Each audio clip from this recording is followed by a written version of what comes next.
Assalamualaikum warahmatullahi wabarakatuh. Selamat pagi anak-anak. Kita akan membahas mengenai bab kedua, yaitu mengenai persamaan dasar akuntansi. Setelah kemarin kita belajar mengenai ini akuntansi sebagai sistem informasi, sekarang kita belajar bab 2, yaitu mengenai persamaan dasar akuntansi ya. Ini ya. Sebelum kita masuk persamaan dasar akuntansi, kita harus tahu akuntansi itu berasal dari kata akun ya. Akun itu apa? Akun itu bisa kita artikan wadah ya. Kalau kita punya Facebook, kita punya akun Facebook, artinya kita punya wadah di sana untuk beraktivitas, upload atau buat status dan sebagainya gitu ya. Jadi akun itu artinya wadah yang mewadahi setiap transaksi dalam perusahaan gitu ya. Langsung kita ke akun, itu dibagi menjadi 5 golongan, yaitu harta, utang, modal, pendapatan, dan beban ya. Harta, utang, modal, pendapatan, beban ya. Harta itu adalah bentuk fisik yang kita miliki. Utang ya, saat meminjam uang, saat punya tanggungan yang harus dibayar, itu namanya utang. Kemudian modal itu berarti sesuatu yang memang murni milik perusahaan gitu ya, bukan dari utang gitu ya. Sesuatu yang memang miliknya perusahaan, itu modal. Kemudian pendapatan itu adalah sesuatu yang menambah modal. Beban itu sesuatu yang mengurangi modal gitu.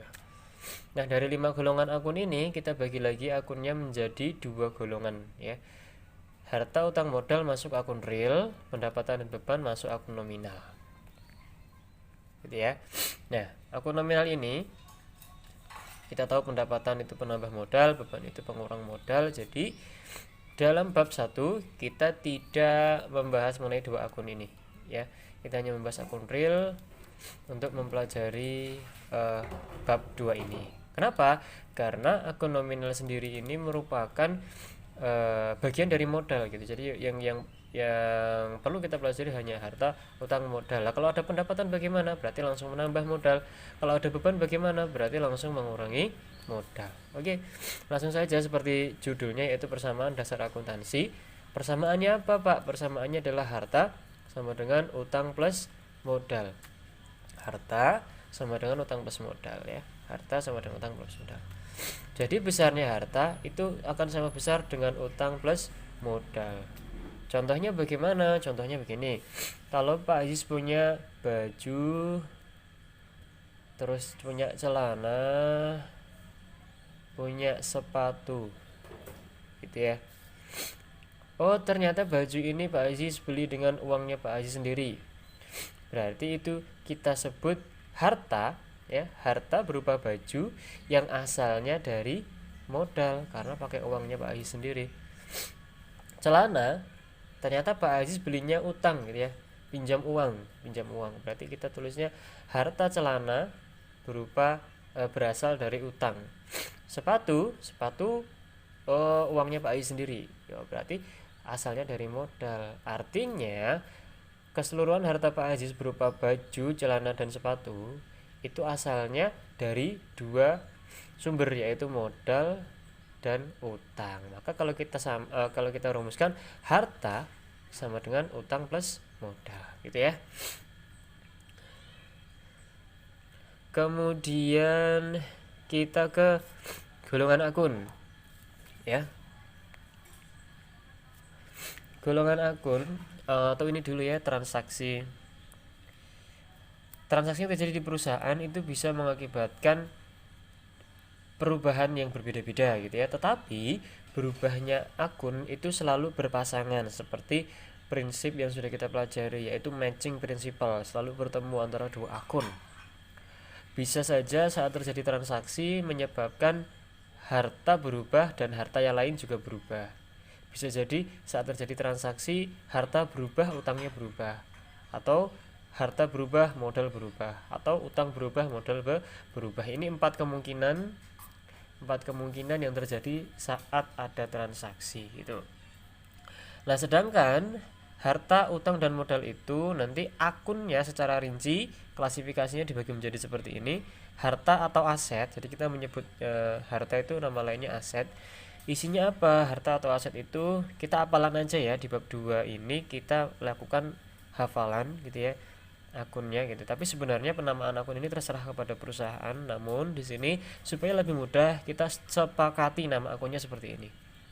Ada kas gitu ya. Kas itu untuk mencatat uang tunai yang ada di perusahaan gitu ya. Piutang itu adalah lawannya utang. Kalau utang kita yang pinjam, kalau piutang kita yang minjemi, itu piutang. Piutang sebagai harta, iya karena kita berhak menerimanya. Maka saat kita meminjami orang lain, kita akui sebagai harta. Perlengkapan itu adalah barang-barang yang mudah habis atau habis untuk terpakai. Kalau perusahaan punya perlengkapan buku tulis atau alat tulis kantor gitu ya, itu kan selama dipakai lama-lama kan habis, maka itu kita sebut dengan perlengkapan. Kalau peralatan itu barang yang tidak habis dipakai gitu ya, waktu pemakaiannya lama, umur ekonomisnya lama. Contoh, perusahaan punya mesin, itu termasuk peralatan. Perusahaan punya lemari, perusahaan punya meja dan sebagainya, itu namanya peralatan karena tidak habis dipakai. Terus kendaraan udah tahu kendaraan ya, gedung, tanah ya, itu. Kemudian ada utang juga ada utang jangka pendek, ada utang jangka panjang. Namun di sini kita sepakati hanya ada satu akun utang, yaitu utang usaha di bab 2 ini ya. Yang ketiga modal kita cuma punya satu akun, yaitu modal. Oke, kita akan melakukan sebuah contoh ilustrasi mengenai ini ya. Persamaan dasar akuntansi kita masukkan ke dalam format ini. Harta sama dengan utang plus modal. Oke, di sini harta ya. Sini sampai sini nih adalah harta. Sini sampai sini ini adalah harta. Kemudian ini utang, ini modal. Harta sama dengan utang plus modal. Jadi nanti kolom-kolom ini ditambahkan akan sama besarnya dengan kolom ini tambah kolom ini, begitu. Oke. Nah, dalam penulisan kolom seperti ini, kolom persamaan dasar akuntansi ini ya, ini harus judulnya seperti ini. Paling atas nanti persamaan dasar akuntansi, perusahaannya namanya apa, dan periodenya tanggal berapa, tahun berapa. Oke, sekarang kita coba. Kalau ada transaksi, pemilik perusahaan menyetorkan modal sebesar 10 juta. Bagaimana cara menulisnya? Oke, kita lakukan analisis transaksi. Harus ada minimal 2 akun yang berubah. Pemilik perusahaan menyetorkan modal 10 juta. Berarti perusahaan menerima uang 10 juta. Berarti kasnya bertambah 10 juta. Asalnya dari mana itu? Asalnya dari pemilik. Artinya itu benar-benar dari pemilik perusahaan.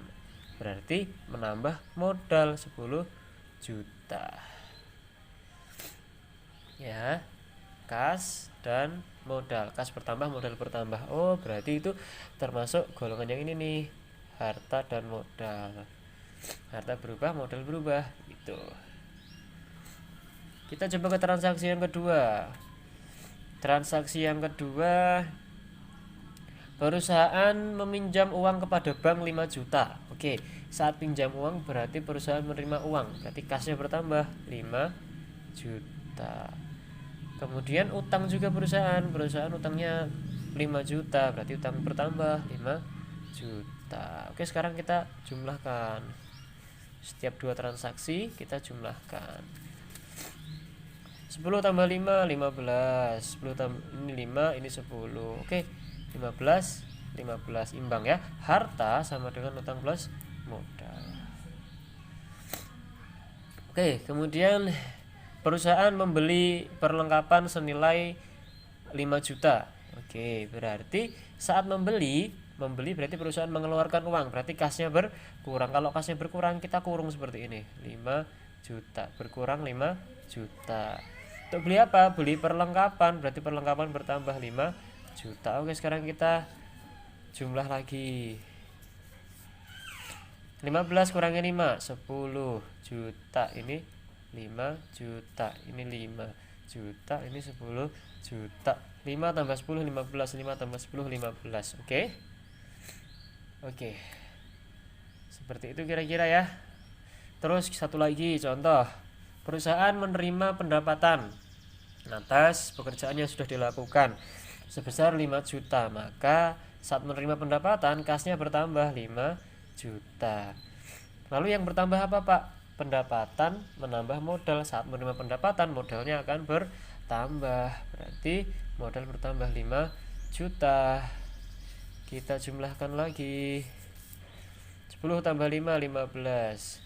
Ini 5, ini 5, ini 15. Oke. 15 tambah 5 20, 5 tambah 15 20, berarti berlaku rumus harta sama dengan utang plus modal. Oke, terima kasih. Assalamualaikum warahmatullahi wabarakatuh.